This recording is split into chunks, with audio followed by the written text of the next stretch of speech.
At tab A is a personal letter to you from President Chiang Kai-shek, expressing his shock at the position which Ambassador Stoessel allegedly took with the Chinese Communist representative at the February 20 Warsaw meeting and, in effect, protesting the course which the talks are taking. The specific issue which concerns President Chiang is the possibility that we might consider accepting the so-called 5 principles of peaceful coexistence first publicized by the Chinese Communists at the Bandung Conference 15 years ago, and discussing with them how to settle the so-called Taiwan problem. He states that this would be infringing upon the sovereign rights of the Republic of China.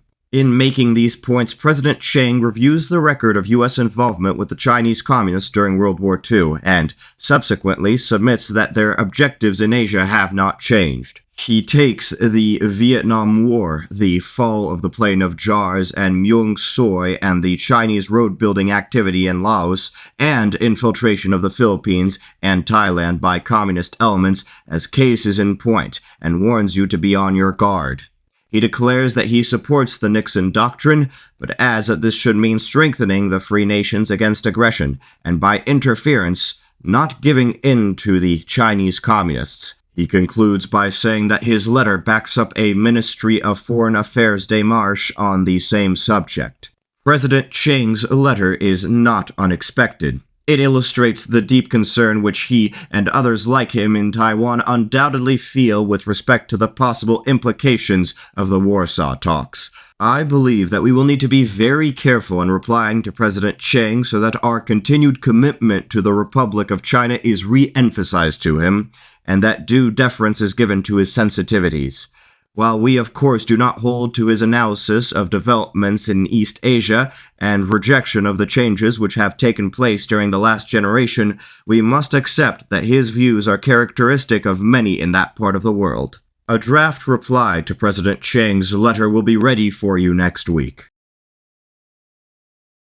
Dear Mr. President, your letter of March 1st was most welcome. I greatly appreciated your frankness and your sincere concern for the success of my efforts to bring a lasting peace to East Asia.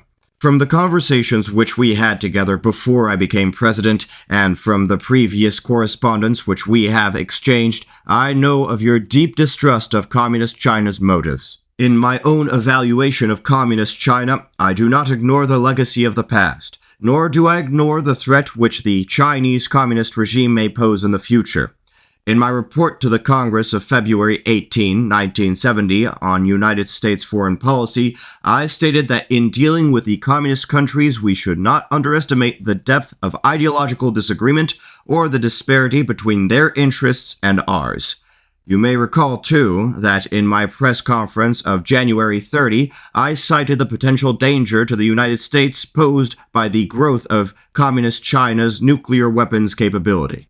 At the same time, Mr. President, I believe that I would be remiss in my duty to the American people if I did not attempt to discover whether a basis may not exist for reducing the risk of a conflict between the United States and Communist China, and whether certain of the issues which lie between us may not be settled by negotiation. The alternative of maintaining a hostile relationship indefinitely while weapons of mass destruction increase in numbers and power is a terrible one, and demands that every reasonable effort be made to promote understandings which will contribute to peace and stability in Asia.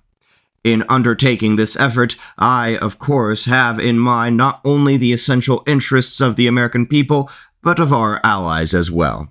In your letter, you have expressed concern for certain aspects of our talks with the Chinese Communists at Warsaw. Secretary Rogers has received from your ambassador in Washington a detailed statement of your government's views on these matters and is replying to them. I wish, however, to assure you personally, and in the strongest terms, of my determination that there shall be no change in the firmness of our commitment to the defense of Taiwan and the pescadores, and of my earnest desire that these talks will not affect the friendship and close cooperation which has existed between our governments for so many years. I deeply value our long personal relationship as candid friends, and am confident that this will serve us well in the future. Mrs. Nixon joins me in extending our best wishes and warmest regards to you and Madame Chiang. We trust that Madame Chiang's health has improved. Sincerely, Richard Nixon.